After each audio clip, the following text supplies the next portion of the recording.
依家房地產已經到咗一個好有意思嘅階段，即係唔理係買樓定係賣樓啦，都喺度糾結緊應唔應該出手。喺呢段時間有好多街坊諮詢咗我好多問題，有人問我內地嘅樓市係咪已經回暖啦？我依家抄底落手係咪一個好嘅時機呢？睇到好多內地嘅新聞同埋博主話內地嘅樓市已經係止跌回穩啦，咁樣好多人擔心依家唔買，遲啲會唔會升價呢？係叫做害怕崩盤，又害怕行情上漲。都喺度糾結緊應唔應該喐手，行情同時折磨緊買賣雙方啊！其實呢一種咁嘅局面喺歷史上已經出現過好多次㗎啦。OK， 歡迎翻嚟早晨嘅 channel， 各位街坊大家好啊！今日要同大家講嘅就係房地產嘅專業嘅名詞周期。眾所周知，房地產分為大周期同埋細周期。咁喺呢一個階段就係國內嘅房地產喺周期行到呢一個階段嘅正常現象啊，唔使大驚小怪。今日亦都會同一條視頻同大家梳理清楚周期同埋買樓個時機問題。視頻比較長，記得 like 同埋分享同埋收藏起身慢慢睇啦。我哋買嘢一定要學識順周期歷人性，既要以史為鑑，但係唔好刻舟求劍。咩叫順周期歷人性呢？好簡單，呢度嘅周期可以指嘅係國家嘅調控、地方嘅調控同埋區域嘅調控，即係政府越係投入政策，越係證明係呢一個入手嘅好時機。而逆人性只係我哋要明確自己嘅需求，當自己有需求嘅時候，全世界都唔睇好嘢，咁佢就會有機會。就好似我中意冬天買短袖，夏天買冬天啲衫，點解？因為反饋平啊嘛，而且我知道夏天一定會到嚟，呢一個就係周期啦。只不過房地產嘅周期呢係會比較長嘅，好多街坊呢會問，咁你買嘅唔係即係舊年嘅款咯，咁就冇咁流行咯。其實好簡單道理，你買個舊款嘅 LV， 佢依然都係 LV。當你天冷嘅時候，羽絨就係羽絨，呢一個就係需求。你唔會因為呢一件羽絨係舊款嘅而唔去着佢，佢依然都係可以幫你起到一個取暖保暖嘅作用。OK， 咁廢話我唔多講啦，我哋同呢一個上漲嘅起點幫大家梳理一下呢個週期嘅各個階段係點樣嘅，以及佢係點樣交替輪迴呢？同市場嘅呢一個點開始呢，其實已經係開始升㗎啦，量開始升高，價錢亦都開始升高。並且逐步地帶動咗價格嘅上漲，量價提升，開始進入咗一個快速上漲嘅通道，即係我哋所講嘅狂熱期啊。隨住呢一個時候，國家呢就會叫做開始收縮一啲寬鬆性嘅一個政策，並且放鬆一啲叫做緊縮性嘅一個政策，即係限購啦。但係人性嘅熱情一定係壓唔住嘅，大家腦入邊呢都只會有一個字就係買啦，因為磚頭無敵，市場嘅熱情只會叫做持續咁樣去蔓延，持續咁樣去上漲。開始往呢個高峰去走，由於國家為咗氣穩房價啦，會逐步加大呢一個限購力度，成交量呢就會叫做開始縮細啦。因為熱情嘅延續同埋市場嘅慣性，咁成交呢依然都仲會係繼續嘅，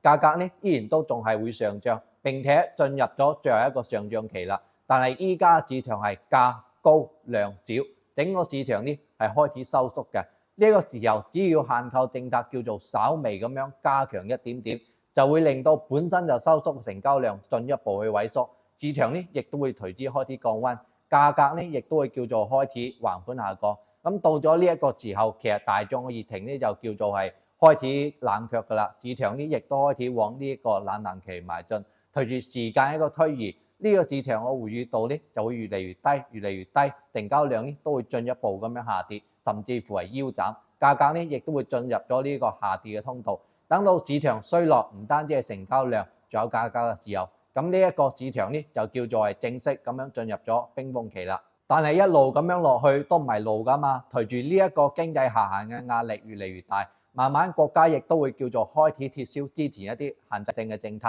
同樣嘅道理，由於情緒嘅蔓延同埋呢一個樓市同埋呢一個市場嘅慣性，成交量同埋價格呢都叫做係唔會即刻咁樣回暖嘅，都可能會繼續惡化。咁國家為咗拉動經濟，只能夠去繼續咁樣去寬鬆呢一個政策。但係大家都知道政策係擠牙膏式咁樣釋放嘅，冇可能話一下子就反轉咗成個市場，所以一般只能夠係引起一啲細幅度嘅一個回暖，仲遠遠唔足以拉升到呢一個價格啊。其實好簡單，正如大家喺狂熱期嘅時候認為任何嘅限購政策都係冇用㗎啦，磚頭無敵㗎啦。當下大家都會開始認為任何嘅寬鬆政策亦都係冇用嘅。中國嘅樓市已死，所有嘅樓以後一文不值，大家開始進入咗呢一個恐慌。再往後，隨住政策一個繼續，甚至係出台一啲刺激性嘅政策，成交量呢就會叫做稍微咁樣回暖，價格呢亦都會開始由跌轉為漲。咁呢一個 moment 亦都係依家大家睇到嘅咩北上廣深樓市回暖啊，咩滬七條啊，同埋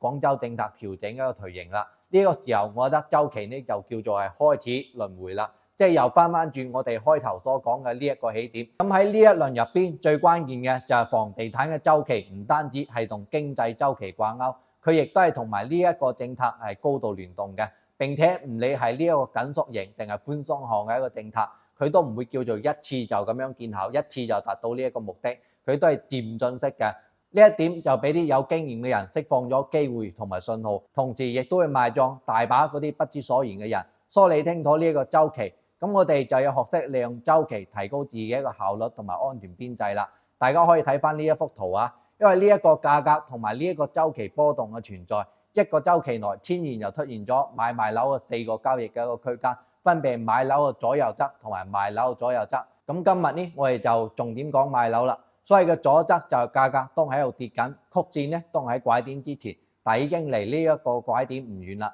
而右側就係啱啱邁過咗呢個拐點，價格當有上升嘅趨勢。判斷嘅方法其實好簡單，隨住呢一個政策持續嘅寬鬆，市場呢又冇一個明顯嘅好轉，大眾呢都會認為任何嘅刺激呢係冇用嘅。情緒到達咗呢一個冰點嘅時候，其實就離呢一個政策有效唔遠啦，就係最佳呢一個左側嘅購買時機啦。對於我哋普通人嚟講，尤其係香港嘅自住同埋養老街坊嚟講啊，左側嘅交易呢其實最友好嘅，因為下跌空間呢其實唔大噶啦，但係選擇呢當好多，係多數人嘅恐慌之下，其實我覺得係更加容易攞到一個好嘅價格啊，只不過係損失咗一啲投資效率啫。但係對於自住同埋長期嘅人嚟講，影響呢其實好細嘅。反之，如果你係盲目咁樣等待呢一個上漲嘅區間，到時候好可能你會更加搖擺不定同埋舉步維艱。最慘嘅係你喺情緒嘅渲染之下，因為心急上車選錯咗標的，直接喺下一輪嘅高位站崗。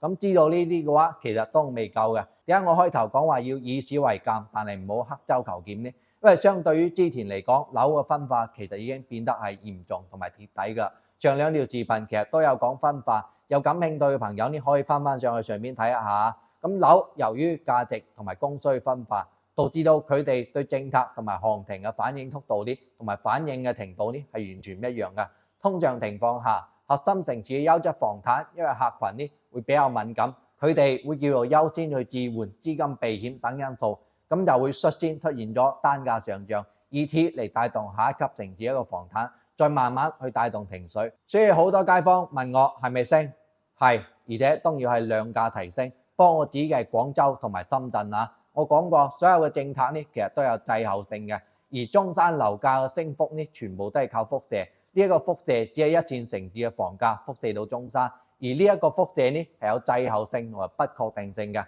需要注意嘅，當下市場其實已經係今時不同往日㗎啦。整體供大於求嘅背景之下，市場嘅情緒再高漲，都恐怕難有普漲嘅行情啊。所以判斷自己係咪要當下就買入，甚至乎係抄底，其實要睇自己嘅標的係邊一個層級。當具體情況係咁樣嘅，以及你可唔可以揾到啲好嘅標的，因為好嘅標的呢，其實已經係到咗底㗎啦。但係唔好嘅標的呢，佢可能根本就冇底，而且毫不誇張咁樣同你講，中山80%嘅樓啊，可能都係冇底㗎。所以係咪買樓嘅好時機？其實標的非常之重要，佢嘅決定咗你抄底具體嘅時間節點，亦都決定咗你要唔要抄底。其實樓價升跌呢已經係明牌㗎。好多人呢當用過去嘅眼光去睇樓市，覺得樓一係升一係跌，仲喺度爭討不論。其實我覺得時代已經變咗啦，未來嘅市場會係一個高度分化嘅市場，而且呢個分化會深入到每一個角落，而且呢一種嘅分化首先體現嘅就城市同埋 location 層面啦。咁呢一個其實大家最容易去了解同埋理解嘅，只有嗰啲持續人口流入、有產業支撐嘅板塊，只有足夠購買力去支撐。嗰啲只有叫做有保值同埋增值嘅一個基礎能力啊，所以我話你買樓買邊一個城市、邊一個區域、邊一個 location， 就幾乎決定咗呢一間樓一半嘅命運啊。當然呢一種類型嘅區域，主要係集中喺1、2線城市，但係單睇城市呢，都仲係遠遠唔夠嘅。分化當然體現喺 location 層面，唔同嘅位置、唔同嘅配套，對於人嘅吸引力呢係完全唔同嘅。廣州、深圳、珠海都有大把冇人想去，購買力流出嗰個區域。睇翻轉頭，中山呢亦都有全市人民都想買嘅黃金地段同埋核心配套，係咪先？所以我話唔係你嘅樓買一線城市，咁你又高枕無憂；買二三線城市就永無翻身之日。只能夠點樣講呢？當你買嘅城市佢能級越高嘅時候，呢一個城市聚集一個資源同埋好嘅 location 呢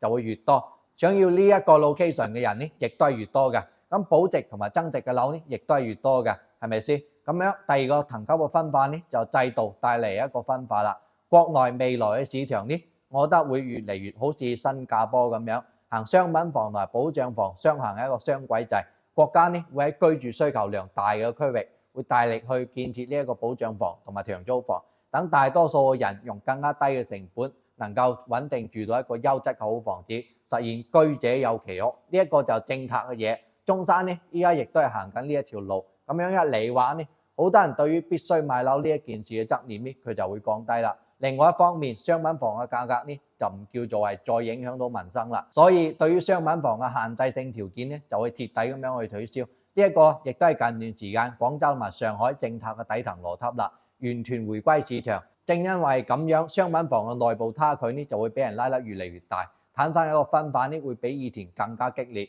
就好似嗰啲地段同埋產品都均好嘅綠邊型建設，就會成為市場嘅硬通貨。唔單止需求量大，而且價格呢亦都會不斷咁樣追高。相反嗰啲樓齡老舊、內入配套同埋周邊嘅產業都跟唔上嘅樓嘅區域呢，例如咩三鄉啊、坦洲啊、神灣啊呢啲咁嘅板塊，我相信未來哪怕你降價，都可能係無人問津嘅。因為對於大多數大陸人嚟講啊，保障房反而係一種價格更平、性價比更高、地段更加好，係一種性價比更加高嘅一個選擇嚟㗎。咁我哋面對呢一種未來高度分化市場，我哋普通人應該點樣揀呢？咁早晨呢喺度俾大家3點實在建議啊！如果你有能力同埋條件，我強烈建議你哋趁而家提高預算向上去選擇。雖然而家整個市場都依然喺度調整緊，但係對於嗰啲真正嘅好房子嚟講，我覺得喺而家呢個 moment 正係一個底層底部嘅一個窗口期。價格嚟講嘅話呢，相對嚟講係會比較紮實㗎。未來當呢一個市場回暖、分化加強，